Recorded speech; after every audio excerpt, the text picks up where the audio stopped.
नमस्कार दोस्तों, विकास एनालिसिस में आप सभी का स्वागत है। और दोस्तों, आज हम गणित के स्वरूप यानी नेचर ऑफ मैथमेटिक्स, गणित की प्रकृति के बारे में पढ़ेंगे।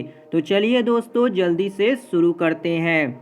दोस्तों, हम सभी का जीवन में गणित का सामना कहीं ना कहीं तो देखने को मिलता है। जी हाँ दोस्तों, गणित का उपयोग हम अपने दैनिक जीवन में कहीं ना कहीं तो करते ही हैं, रोज ही करते हैं। इस दौरान कुछ लोगों को गणित पसंद आया और उन्हें मज़ा आता है, गणित को पढ़ने में मज़ा आता है। लेकिन कुछ लोगों को गणित सीखने में कुछ खास पसंद नहीं आता और वे इसे अप्रिय आवश्यकता के रूप में देखते हैं, यानी कि इंटरेस्ट नहीं लेते गणित को पढ़ने में। वहीं कुछ ऐसे भी लोग हैं जिनके गणित संबंधी अनुभव कड़वे रहे हैं, इसलिए वो गणित से दूर रहते हैं। यहाँ पर दोस्तों कुछ चित्र दिखाया गया है जिसमें गणित के अनुभव या उसके रवैये के बारे में बताया गया है, जिसे देखते हैं। देखिए, पहले में बोल रहा है, टीचर जो है अपने बच्चों को गणित विषय पढ़ा रहे हैं, जिसमें बच्चे बोल रहे हैं ना बाबा ना, मतलब बच्चे जो है उसमें कोई इंटरेस्ट नहीं ले रहे हैं। टीचर भी देखो जैसे कैसे मुंह फाड़ के उबासी मार रहे हैं और बच्चे सो रहे हैं। दूसरे चित्र में टीचर जो है उसे मस्त इंटरेस्ट लेके पढ़ा रहे हैं, जिसमें कुछ आकृति दिखाया है, जिसमें सभी बच्चे खुशी खुशी से क्या कर रहे हैं, बहुत इंटरेस्ट के साथ गणित पढ़ रहे हैं और अरे वाह मज़ा आ गया बोल के पढ़ रहे हैं। इस पाठ में हम देखेंगे कि गणित में ऐसी क्या खासियत है कि यह लोगों में इतनी अलग अलग भावनाएं पैदा करती है। जी हाँ दोस्तों, गणित जो होती है उसमें कुछ खासियत होती है जिसके कारण अलग अलग भावनाएं जो है अलग अलग लोगों में पैदा होती है। क्या यह जरूरी है कि हर व्यक्ति इसे सीखे? हाँ, हर व्यक्ति को सीखना गणित बहुत ज़रूरी है। उसे अपने दैनिक जीवन में किसी भी चीज़ की काम करने के लिए गणित की थोड़ी बहुत नॉलेज ज़रूर होनी चाहिए। हम कुछ उदाहरणों और उनके विश्लेषण के द्वारा देखेंगे कि गणित का हम किस प्रकार से प्रयोग करते हैं, यह कितना जरूरी, मनोरंजक व मनोहर है, तथा इसकी कुछ विशेषताओं को भी देखेंगे। इन्हीं विशेषताओं के कारण गणित जीवन के क्षेत्र में लगातार और ज़्यादा महत्वपूर्ण होता जा रहा है। वह सोचने के तरीकों को प्रभावित करता है। मतलब गणित जैसे जैसे आप गणित का ज्ञान आपके में आते जाता है, आपके सोचने के तरीके को भी वो प्रभावित करने लगता है। अब जान लेते हैं कि गणित के क्या क्या उद्देश्य हैं। इस पाठ को पढ़ने के बाद आप यह बता सकेंगे कि गणितीय संकल्पनाएं किस प्रकार से विकसित होती है। मतलब गणित के विषय में आप किस तरह से सोचते हैं, समझते हैं। गणित को पढ़ने के बाद आपके मस्तिष्क में ये सभी भावनाएं जो है वो विकसित होने लग जाती है। गणित की विशेषताओं को पहचान सकेंगे। अगर आप गणित विषय में इंटरेस्ट लेते हैं तो आप उसकी गणित की विशेषताओं को भी क्या करना सीख जाएंगे, पहचानने लगेंगे। गणित तरीके से सोचने का मतलब बता पाएंगे कि गणित में सोचने का मतलब क्या होता है। ये सभी जो है दोस्तों, आप जब गणित सब्जेक्ट को पढ़ेंगे तो आपके दिमाग में ये सभी डेवलप होने लग जाएंगे। उन आधारभूत क्षमताओं को पहचान सकेंगे जो गणित के सीखने से बच्चे में विकसित होती है। गणित के सीखने से बच्चे में ये सभी जो गणित की आधारभूत क्षमताओं को पहचानना बच्चे में विकसित होने लग जाएगा। अब देखते हैं दोस्तों, गणित की मूर्त से अमूर्त, मतलब गणितीय विचार किस तरह से विकसित होते हैं। गणितीय विचार जो है बच्चों में किस तरह से विकसित होते हैं। गणितीय अवधारणा के स्वरूप के 3 पहलू होते हैं, जिसमें मूर्त से अमूर्त की ओर, विशिष्ट से व्यापक की ओर और सोपानिक रचनाएं। ये तीनों किसी भी क्षेत्र में ज्ञान की खोज में देखे जा सकते हैं। कौन कौन से 3 पहलू होते हैं? मूर्त से अमूर्त की ओर, विशिष्ट से व्यापक की ओर और सोपानिक संरचनाएं, मतलब क्रम के हिसाब से जो है गणितीय विचार विकसित होते हैं। जिसमें पहला जो है दोस्तों, मूर्त से अमूर्त की ओर, मतलब कॉन्क्रीट टू एब्स्ट्रैक्ट में जाता है। सभी ज्ञान की तरह गणित भी हमारे ठोस अनुभव द्वारा विकसित होते हैं। जैसे त्रिमिव आकार में गोलाई, गोल की संकल्पना 3D में दोस्तों, जैसे कि गोलाई हो गया, गोल स्फेयर की संकल्पना कैसे की जाती है, ये सभी मूर्त के अंतर्गत आते हैं।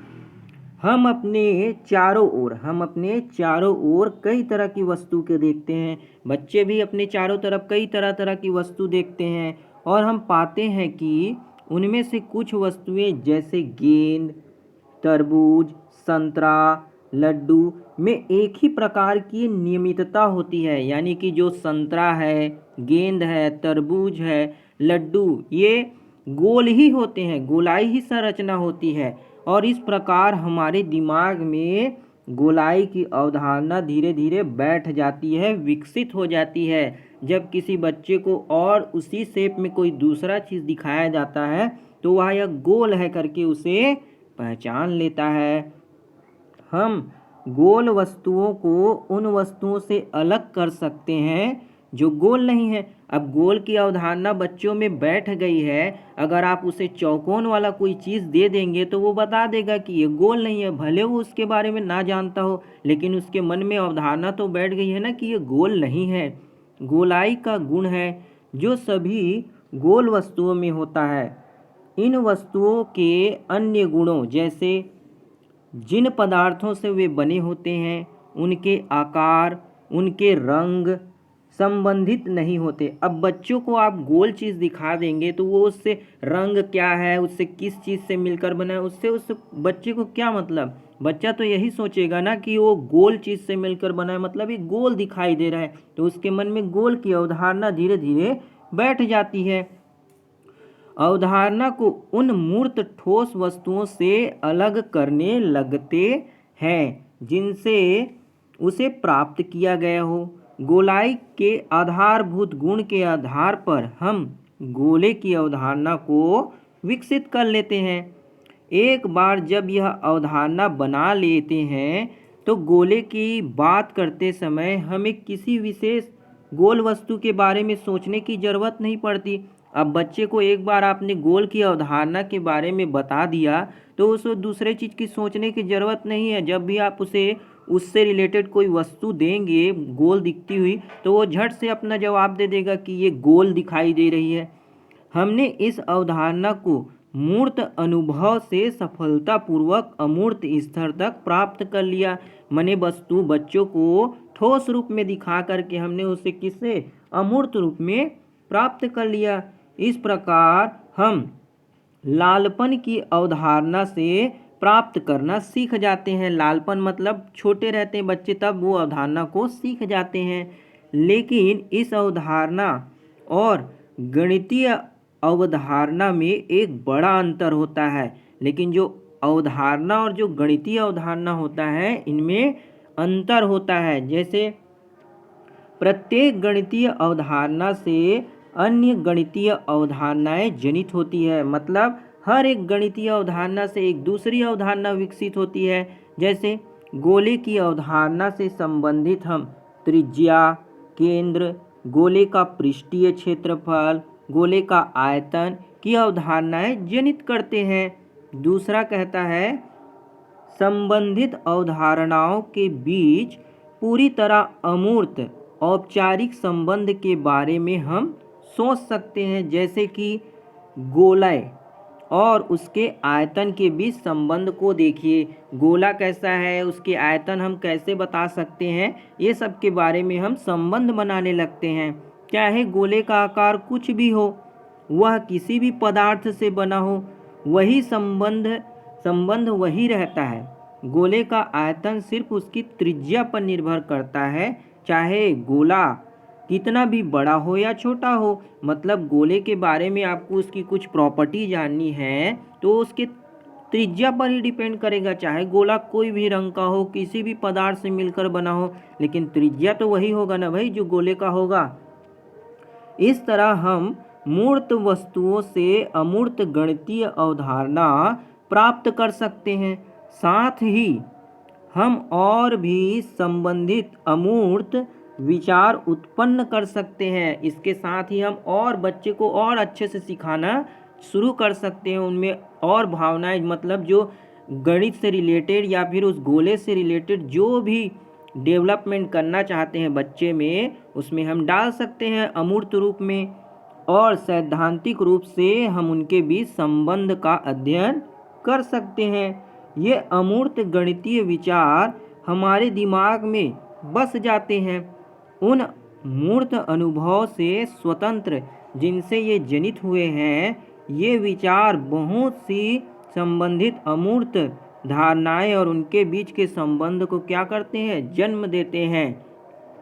विचारों और संबंधों की इमारत बढ़ती रहती है। विचारों और मतलब बच्चों के मन में जो जो विचार आते हैं, उनमें उसको लेकर के उनमें संबंध को जोड़ने के लिए उनके दिमाग डेवलप होते रहते हैं और हमारे अमूर्त संसार को और बड़ा बनाती जाती है।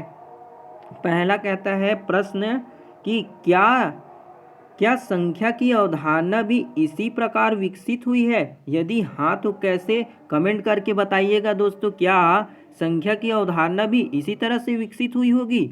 देखते हैं आगे, विशिष्ट से व्यापक की ओर। जो दूसरा हमारा मेथड था, मतलब दूसरे पहलू थे, विशिष्ट से व्यापक की ओर, स्पेसिफिक टू जनरल। जब मैं कहती हूँ पूंछ, तो आपके आंखों के सामने कौन सी तस्वीर आती है? घोड़े की पूंछ या बंदर की पूंछ, या आपको अपने पालतू कुत्ते की पूंछ दिखाई देती है? जब टीचर बच्चों के सामने पूंछ कहती है तो बच्चों के सामने तरह तरह के पूंछ के मन विकसित होते होंगे। उन्होंने जो जो अपने जानवर को देखा होगा उन सब के पूंछ, किसी ने गाय की पूंछ देखी होगी, किसी ने हाथी की पूंछ, किसी ने कुत्ते की पूंछ देखी होगी, किसी ने घोड़े की पूंछ देखी होगी। मगर पूंछ कहने से तो सबके मन में पता तो चल गया ना कि पूंछ होती है। जिसकी जिसकी पूंछ होती है उनके मन में वो विचार विकसित हो जाती हैं। तो इस तरह दोस्तों विशिष्ट से व्यापक की ओर विशिष्ट से व्यापक की ओर उनमें अवधारणाएं विकसित होने लगती है। तो दोस्तों इसका अगला पार्ट जो है हम नेक्स्ट वीडियो में देखेंगे। तो आज की इस वीडियो के लिए बस इतना ही दोस्तों। वीडियो बढ़िया लगा हो तो लाइक ज़रूर कीजिएगा और सपोर्ट ज़रूर कीजिएगा। मिलते हैं अगली वीडियो में, तब तक के लिए जय हिंद, वंदे मातरम।